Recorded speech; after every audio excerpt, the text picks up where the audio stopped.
तो दोस्तों आज मैं एक्सप्लेन करने वाला हूँ एक बहुत ही ज्यादा फेमस और इंटरेस्टिंग हॉरर मूवी को जिसका नाम है द मैसेंजर्स। इस मूवी को सैम रेमी ने डायरेक्ट किया है जिन्होंने इविल डेड जैसी मूवी को भी बनाया है। तो मूवी काफी इंटरेस्टिंग होने वाली है, काफी ओमिनस डार्क वाली मूवी है ये, आपको देखने में काफी मजा आएगा। इस मूवी का एक प्रीक्वल भी आया हुआ है। अगर आपको ये वाली फिल्म पसंद आती है तो आप कॉमेंट सेक्शन में बताना, मैं आपको सारी की सारी डिटेल्स भी उस मूवी के बारे में जरूर बताऊंगा, यानी कि मैं उसको एक्सप्लेन करूंगा जिसके अंदर ये सब शुरू कैसे हुआ था उसके बारे में बताया गया है। तो जल्दी से वीडियो को लाइक कर दीजिए, कमेंट कर दीजिए। और हाल ही में मैंने एक्सप्लेन किया है एक बहुत ही ज्यादा बेहतरीन मैंडरिन हॉरर मूवी को जिसका नाम है टू सिस्टर्स। अगर आपने उसे नहीं देखा है जाकर देख लेना, बहुत ही इंटरेस्टिंग प्लॉट है उसका लिंक आपको नीचे पिन कमेंट में मिल जाएगा। तो चलिए अब बिना किसी देरी के चलते हैं सीधा वीडियो की तरफ। तो कहानी की शुरुआत होती है एक घर को दिखाते हुए जहाँ पर हम एक लेडी को, उसकी बड़ी बेटी और छोटे बेटे को देख पाते हैं। ये लेडी काफी डरी हुई थी क्योंकि उनके पीछे कोई अज्ञात व्यक्ति पड़ा हुआ था जो कि उनको खत्म करना चाहता था। अब ये अज्ञात हमलावर सबसे पहले इस लेडी को बेसमेंट के अंदर खींचकर लेकर जाता है और उसे खत्म कर देता है, जिसके बाद में वो उसकी बेटी को भी जान से मार डालता है। और उसको मारने के बाद में वो उस बच्चे की तरफ बढ़ता है जो कि किचन के कैबिनेट के अंदर छुपा हुआ था, लेकिन इसका कोई फायदा नहीं होता। वो कैबिनेट को ओपन करके उस बच्चे को भी खत्म कर देता है और इसी के साथ ये सीन यहीं पर शिफ्ट हो जाता है। अब हम 5 साल बाद के सीन को देखते हैं जहाँ हमको एक परिवार दिखाया जाता है जिसके अंदर पिता का नाम रॉय है, माँ का नाम डनीस है, बेटी का नाम जेस और छोटा बेटा है बेन।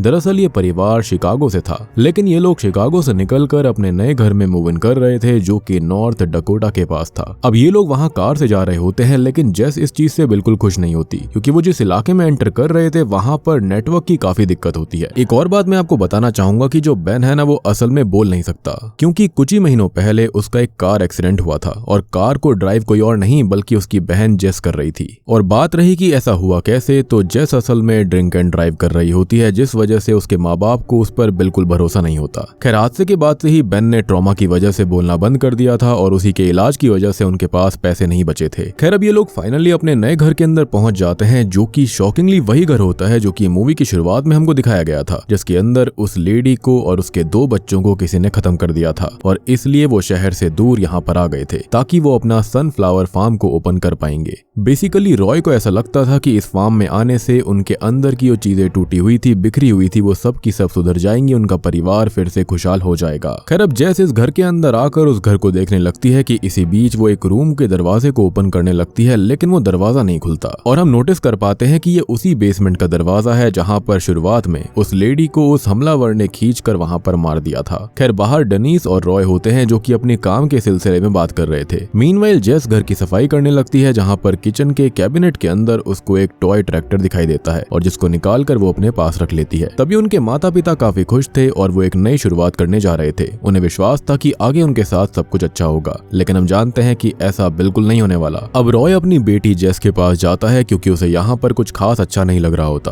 तब उसके पिता उसे हौसला देते हैं कि ये उनकी नई शुरुआत है और सब कुछ अच्छा हो जाएगा। अब अगले दिन होता यह है कि रॉय जो होता है वो ट्रैक्टर को टेस्ट करके देखता है, जहाँ पर डनीस उसे चेयर अप करती है और टेस्ट करने के बाद वो उस ट्रैक्टर को पार्क कर देता है। लेकिन तभी वहाँ पर एक डीलर आता है जो कि इस जगह को खरीदना चाहता था और वो उसे अच्छे खासे पैसे ऑफर करता है, लेकिन रॉय उसे साफ इनकार कर देता है क्योंकि वो इस जगह को नहीं देगा, क्योंकि रॉय का मानना था कि ये जगह उनके लिए लकी होने वाली है। लेकिन वो आदमी उसे ऑफर दे देता है, क्या पता बाद में उसका मन बदल जाए। तभी हम डनीस को देख पाते हैं जो कि बेन के रूम में जाती है ताकि वो बिस्तर को ठीक कर पाए। अब जो वो बेडशीट को उठाती है तब बेन को उस बेडशीट के नीचे किसी के पैर दिखते हैं, लेकिन डनीस को ऐसा कुछ भी नहीं दिखाई देता। जिसके बाद उसकी नजर वॉल पर जाती है जो कि काफी गंदी हो रखी थी। उस दीवार के ऊपर एक बड़ा सा निशान था जिसको वो साफ करने लगती है, लेकिन उसका बेटा बेन ऊपर की तरफ देख रहा था मानो उसे वहाँ पर कुछ दिखाई दे रहा हो और ये चीज डनीस भी नोटिस करती है, लेकिन वहाँ पर कुछ होता नहीं है। अब रात में रॉय को बेन के रूम से उसकी आवाज आती है और वहाँ जाकर देखने पर वो ये पाता है कि बेन अकेला ही खेल रहा था। ऐसा लग रहा था कि जैसे वो किसी का पीछा कर रहा हो। खैर अब रॉय उसको सुला देता है और अपने रूम में चला जाता है। अब अगले दिन किचन के अंदर जेस आती है कार की चाबी लेने के लिए। उसकी माँ उससे पूछती है कि वो कहाँ पर जा रही है, जिस पर जेस उसको बताती है कि वो शहर जा रही है। अब ये सुनते ही उसकी माँ उससे चाबी वापस मांगने लगती है, ये कहते हुए कि वो कहीं पर भी नहीं जा सकती, स्पेशली कार से, क्योंकि उस हादसे के बाद से जेस को कोई भी कार नहीं चलाने दिया करता था। लेकिन जेस अपने पिता के साथ शहर जा रही थी। बिना कुछ सोचे समझे उसकी माँ ने उसे ये कह दिया था, जिससे कि जेस काफी नाराज हो जाती है। जिसके बाद जेस और रॉय अब शहर की तरफ निकल पड़ते हैं। शहर जाकर जेस और उसके पिता एक शॉप पर जाते हैं जहाँ पर जेस की नजर वहाँ पर टंगे हुए न्यूज़पेपर पर पड़ती है। खैर इसके बाद जेस थोड़ा शहर घूमने लगती है जहाँ पर उसे बास्केटबॉल बास्केटबॉल खेलते हुए एक लड़का मिलता है जिसका नाम बॉबी था। वो जेस को देखता है और उससे बात करने लगता है और जेस को बॉबी पसंद आ जाता है। बॉबी उससे बाहर घूमने चलने के लिए पूछता है जिस पर जेस उसे हाँ कर देती है। साथ ही साथ वो उसको ये बताती है कि वो कहाँ रह रही है। अब तभी घर पर हम बेन को देख पाते हैं जो कि नाश्ता कर रहा था कि इसी बीच वो चम्मच से खेलने लगता है। अब वो अपना फेस उस चम्मच में देख ही रहा होता है कि तभी उस चम्मच की रिफ्लेक्शन में उसे कुछ दिखाई देता है। वहां पर उसे एक गोस्टली फिगर दिखाई देती है जिसके बाद वो पीछे मुड़कर देखता है और वो उसे गोस्टली फिगर अब सीलिंग पर दिखाई दे रही थी जिसके बाद वो उसका पीछा करने लगता है। अब ये शैतानी फिगर उसे उस बंद कमरे तक लेकर जाती है कि तभी उस बंद कमरे का लॉक अपने आप खुल जाता है और उसके पीछे से आवाज आने लगती है। लेकिन तभी वहां उसकी माँ आ जाती है और उसको वहां से लेकर जाती है, यानी कि उसके साथ एक बड़ा हादसा होने से बच गया। खैर इसके बाद जेस और रॉय वापस आते हैं और जेस अंदर अपनी मॉम के पास जाती है जहाँ पर उसकी माँ उससे सुबह के लिए माफी मांगती है। लेकिन जेस उससे नाराज नहीं थी और वो अपनी माँ से पूछती है कि क्या उसके लायक कोई काम है, जिस पर उसकी माँ उसे बेसमेंट में कुछ सामान रखने के लिए देती है। अब जेस बेसमेंट में जाने के लिए दरवाजा खोलती है लेकिन वो खुल नहीं रहा होता। लेकिन तभी शॉकिंगली अचानक से ही वो दरवाजा अपने आप खुल जाता है। दूसरी तरफ बाहर रॉय के पास दोबारा वही आदमी आता है जो कि इस घर को खरीदना चाहता था, लेकिन वो उसे फिर से साफ मना कर देता है कि वो इस जगह को नहीं बेचेगा। जिसके बाद वो आदमी वहां से चला जाता है और तभी रॉय अपनी कार की तरफ देखता है जिसके अंदर काफी सारी रेवन बर्ड्स थी। Damn, this raven bird again. Anyways अब वो उसके सीड्स को खा रही होती हैं और रॉय उन रेवंस को भगा देता है। और यहाँ पर मैं आपको एक इंटरेस्टिंग फैक्ट बताना चाहूंगा कि मूवी के अंदर इनको क्रोस कहा गया है, यानी कि कौवा बताया गया है, लेकिन असल मूवी के अंदर रेवन बर्ड्स का ही इस्तेमाल किया गया था क्योंकि वो काफी स्मार्ट होती हैं। मीनवाइल बेसमेंट के अंदर जेस को एक मरी हुई रेवन बर्ड मिलती है और वो उसे स्टिक से टच करने लगती है और उसके छूते ही वो तभी रेवन बर्ड उड़कर वहां से भाग जाती है, जिससे कि जेस काफी डर चुकी थी। अब बाहर रॉय जो होता है वो इन रेवन बर्ड से काफी परेशान हो चुका था कि तभी वहां पर एक आदमी आकर हवा में फायर कर देता है जिससे कि ये रेवन बर्ड्स वहां से भाग जाती हैं। रॉय उसे धन्यवाद करता है और उससे उसका नाम पूछता है, जिस पर वो अपना नाम जॉन बताता है जो कि यहीं पर रहता था। इसी बीच गन शॉट की आवाज सुनकर जेस और डेनीज भी बाहर आती हैं। रॉय उनको कहता है कि सब कुछ ठीक है और जॉन से वो उनको इंट्रोड्यूस करता है। जॉन यहीं का था लेकिन उसके पास कोई काम धंधा नहीं था करने के लिए। तब रॉय उसे एक काम में उसकी हेल्प करने के लिए कहता है जिसके बाद जॉन उनकी हेल्प करने लगता है। खैर काम करने के दौरान रॉय को हाथों में चोट लग जाती है जिसके बाद डेनीज उसे लेकर हॉस्पिटल जाती है, लेकिन जाने से पहले वो बेन को जेस के हवाले करके जाती है। हम ये भी नोटिस कर पाते हैं कि वो ट्रैक्टर वाला टॉय जो कि शुरुआत में जेस को मिला था वो बेन के पास था। अब जॉन उनके पास जाता है जहाँ पर वो उस ट्रैक्टर टॉय को ध्यान से देखता है और वहां से चला जाता है और जेस अपने घर के ऊपर ढेर सारे रेवन बर्ड्स को देखती है। जिसके बाद जेस अंदर जाती है जहाँ पर वो बेन को खाना दे रही थी कि तभी उसे कुछ अजीब सी आवाज आने लगती है जो कि कहीं और से नहीं बल्कि ऊपर सीलिंग से आ रही थी। तभी उस घर की चीजें अचानक हिलने लगती हैं हर तरफ से और जेस अपने भाई को पकड़ लेती है। इसी बीच वो 911 पर कॉल करने लगती है और तभी वो ट्रैक्टर टॉय अपने आप चलने लगता है जिसका पीछा बेन करने लगता है। तब जेस बेन को रोकने के लिए जाती है लेकिन आगे जाकर बेन गायब हो जाता है और वो ट्रैक्टर टॉय बेसमेंट में चला गया था। अब इसी बीच वहां पर बेन आ जाता है लेकिन जेस इससे पहले कुछ कर पाती तभी बेसमेंट से कुछ हाथ निकलते हैं और जेस को पकड़ने लगते हैं। वहां पर एक फीमेल भूत भी होती है। ये सब देखकर जेस भागने लगती है और वो अपने भाई को लेकर आगे बढ़ती है जहां पर जॉन खिड़की पर आता है और वो अपने भाई के साथ खिड़की से निकल जाती है। लेकिन बाहर से देखने पर उसे सब कुछ नॉर्मल लगता है कि मानो वहां पर कभी कुछ हुआ ही ना हो। जिसके बाद वहां पर पुलिस आती है क्योंकि उसने 911 पर कॉल किया था और ये बात पता लगते ही रॉय और डेनीज भी वहां पर आ जाते हैं। अब रॉय पुलिस से बात करता है जहां पर पुलिस उसको ये बताती है कि यहाँ पर कोई भी नहीं आया था और शायद से जेस डर गई होगी। जिसके बाद पुलिस वहां से चली जाती है और तब जेस अपने माता पिता को बताने लगती है कि उसने वहां पर कुछ देखा था लेकिन उसके माता पिता उस पर भरोसा नहीं करते। उन्हें लग रहा था कि जेस ये सब घर से जाने के लिए कर रही है और शायद से उसने फिर से नशा वगैरह कर लिया होगा। अब रात में जेस अपने भाई के पास जाती है क्योंकि उसे लगता था कि उसके भाई ने भी कुछ देखा है लेकिन उसका भाई बोल नहीं सकता था। खैर अब रात में बेन कुछ आवाज करता है जिसको सुनकर जेस उसके पास आती है। वो उससे पूछती है कि क्या वो उन लोगों को देख सकता है,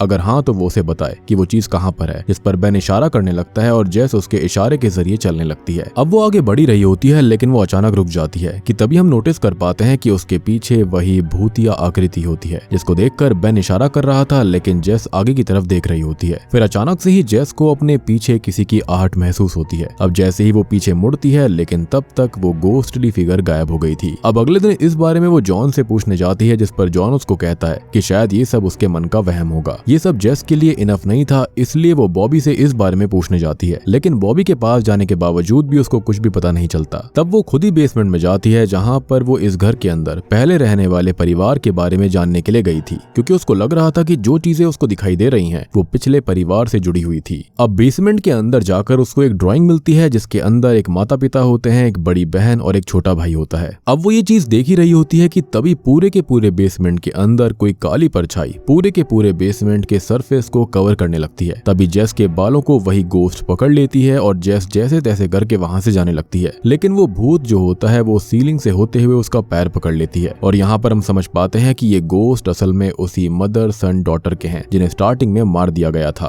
अब वो भूत उसको खींच लेती है, लेकिन तभी अचानक से सब कुछ ठीक हो जाता है। जेस अब डर कर बाहर जाती है, जहाँ पर वो अपने माता पिता को इसके बारे में बताना चाहती थी, लेकिन जेस को पता था कि उसके ऊपर कोई भी यकीन नहीं करेगा, इसलिए वो वहीं पर बैठ जाती है। तब जॉन वहाँ उसके पास आता है, जहाँ पर वो जॉन को इस बारे में बताती है कि उसने कुछ देखा था और उसे ऐसा लगता है कि वो कोई भूत है, कोई इंसान नहीं है जो कि उसे कुछ बताना चाहती थी। जॉन उसकी बात से एग्री करता है, जिसके बाद सीन चेंज होता है, जहाँ पर जेस एक स्पिरिट को फार्म शेड में जाती हुई देखती है। अंदर जाकर देखने पर उसे कोई रोते हुए दिखाई देता है और वो उसके पास जाती है, लेकिन ये वही गोश्त होता है, जिसको देखकर वो चिल्लाने लगती है। अब सीन हॉस्पिटल पर शिफ्ट होता है, जहाँ पर डॉक्टर जेस के पेरेंट्स को बताती है कि जेस ने खुद को चोट पहुंचाई थी, यानी कि उसे किसी और ने कुछ नहीं किया, और ये चीज काफी अजीब थी। लेकिन असल में हम जानते हैं कि ये सब उन गोश्त ने किया था। अब घर जाते हुए जेस उसके माता पिता को बताने की कोशिश करती है कि जो कुछ भी उसने देखा वो रियल था, लेकिन उसके पेरेंट्स उसके ऊपर विश्वास नहीं कर रहे थे, क्योंकि जो कुछ भी उसने पास्ट में किया था, ड्रिंक एंड ड्राइव करी थी, उसके बाद से उसके माता पिता ने उसके ऊपर भरोसा करना छोड़ दिया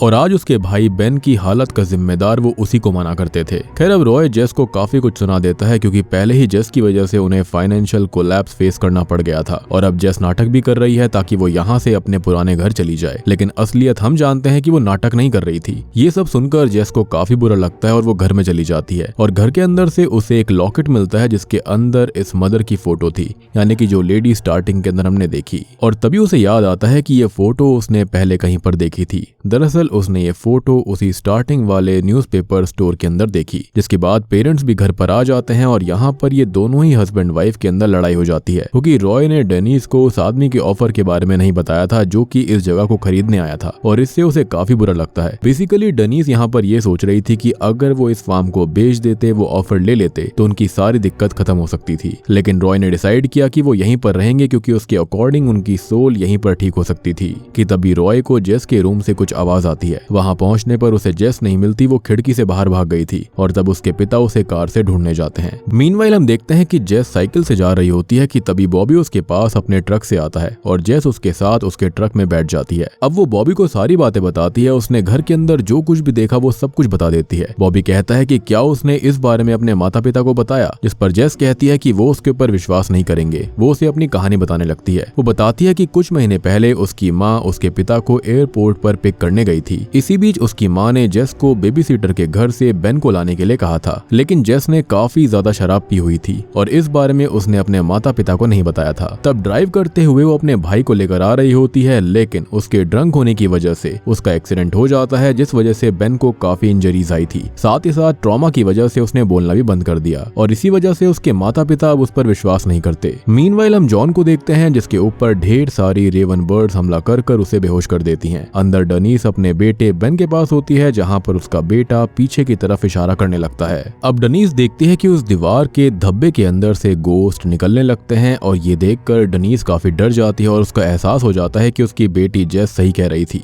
वो झूठी नहीं है। और ये देखकर वो तुरंत ही पैकिंग स्टार्ट कर देती है, जो कि काफी स्मार्ट मूव था। मीनवाइल जेस और बॉबी उस न्यूज़पेपर की कटिंग को देखते हैं, जिसके अंदर उस लेडी की फैमिली की न्यूज़पेपर कटिंग थी और वो कटिंग सनफ्लावर फार्मिंग से ही रिलेटेड होती है। उस लेडी का पति और कोई नहीं बल्कि शॉकिंगली जॉन ही था। जी हाँ, और ये देखकर जेस जल्दी से घर के लिए निकल पड़ती है, यानी कि शुरुआत में जिसने अपने परिवार को मारा था वो कोई और नहीं बल्कि जॉन खुद ही था। मीनवाइल डेनिस वहां से भागने लगती है, लेकिन जॉन उसको देख लेता है और यहाँ पर जॉन उसे उसकी बीवी मैरी समझ रहा था, क्योंकि उसकी बीवी भी उसे छोड़कर ही जा रही थी। अब जॉन उसके पास आता है और उसे रोकने लगता है कि वो उसे कहीं भी छोड़कर नहीं जा सकती है। वो उसे मैरी बुलाता है। डेनिस को कुछ भी समझ में नहीं आता कि जॉन कह क्या रहा था। इनफैक्ट वो बेन को अपना ही बेटा समझ रहा होता है। जॉन अब डेनिस के साथ जबरदस्ती करता है और उसे जाने नहीं देता। थोड़ी देर के बाद में जेस वहां पर बॉबी के साथ आती है, लेकिन उनके ऊपर जॉन एक गार्डन फोक से हमला कर देता है। वो लोग उससे बचने लगते हैं, लेकिन बॉबी को वो मारकर बेहोश कर देता है, जिसके चलते अब वो जेस के पीछे लग जाता है और जाकर वो अपने आप को बेसमेंट के अंदर लॉक कर लेती है। और बेसमेंट के अंदर ही उसकी माँ भी उसे मिलती है, साथ ही साथ वहाँ पर बेन भी मौजूद था। तभी वहाँ बेसमेंट के अंदर जॉन आने लगता है और जेस अपना दिमाग लगाती है और बेसमेंट के बल्ब को फोड़ देती है ताकि जॉन उन्हें ढूंढ ना पाए। और जॉन बेसमेंट के अंदर आने लगता है, लेकिन वहाँ पर उसे कोई भी नहीं दिखाई देता। तब वो बेसमेंट की सीलिंग पर होल करने लगता है ताकि उजाला अंदर आ सके। इसी बीच हम रॉय को भी देखते हैं जो कि वहाँ पर आ गया था, जो कि बॉबी से उसकी बेटी के बारे में पूछता है। और उसके बाद में रॉय बेसमेंट में आ जाता है, लेकिन उसे जॉन के बारे में पता ही नहीं था कि वो आखिर है कौन। अब जॉन पीछे से एक गार्डन फोक से उसके ऊपर हमला कर देता है और रॉय वहीं पर गिर गया था। जैसा मौका देखकर उसके ऊपर एक डंडे से वार करती है, लेकिन उल्टा जॉन उस पर भारी पड़ जाता है। वो उसे जान से ही मारने लगता है, लेकिन तभी वहाँ पर एक दलदल सा बन जाता है जिसके अंदर उसके परिवार वालों के भूत थे। दरअसल जॉन ने ही अपने परिवार को जान से मार दिया था, क्योंकि वो हमेशा से एक साइको था। उसकी बीवी और बच्चे के गोश्त जो होते हैं वो उसे उस दलदल में खींचने लगते हैं।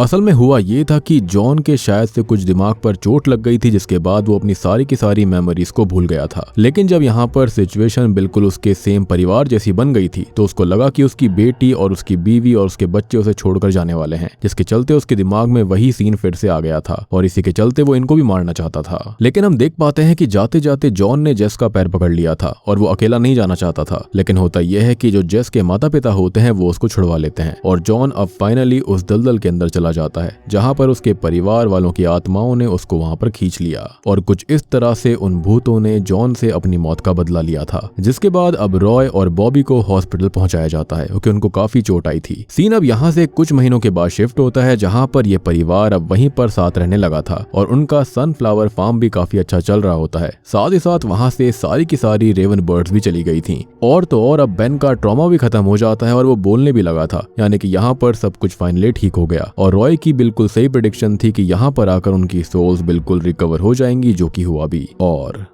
बूम, इसी हैप्पी एंडिंग के साथ में ये मूवी यहीं पर खत्म हो जाती है। तो दोस्तों ये थी सैम रैमी की तरफ से द मैसेंजर्स फिल्म की कहानी। उम्मीद करता हूँ कि आपको ये पसंद आई होगी। इनफैक्ट इसका एक प्रीक्वल भी है जिसका नाम है मैसेंजर्स द स्केयरक्रो। अगर आप चाहते हो कि मैं उसको एक्सप्लेन करूं और आपको अगर ये वाली फिल्म पसंद आई है तो जल्दी से वीडियो को लाइक कर दीजिए और कॉमेंट करके बताइए कि आपको इसका प्रीक्वल देखना है या फिर नहीं। तो क्या वाकई में जॉन पागल था या फिर इस फार्म पर वाकई में ऐसी कोई एंटिटी थी जिसके चलते उसका दिमाग हिल चुका था। ये मूवी जो है वो काफी ज्यादा सिंपल है और क्रिस्टल क्लियर है। यहाँ पर कुछ भी समझाने जैसा नहीं है। लेकिन अगर आपका फिर भी कोई डाउट है तो आप कमेंट सेक्शन में मुझसे पूछ सकते हैं, मैं उसका रिप्लाई आपको जरूर करूंगा। तो वीडियो पसंद आई हो तो लाइक कर देना, चैनल के ऊपर नए हैं तो सब्सक्राइब कर लीजिए। तो मैं आप सबको मिलता हूँ अगली वीडियो के साथ में, तब तक के लिए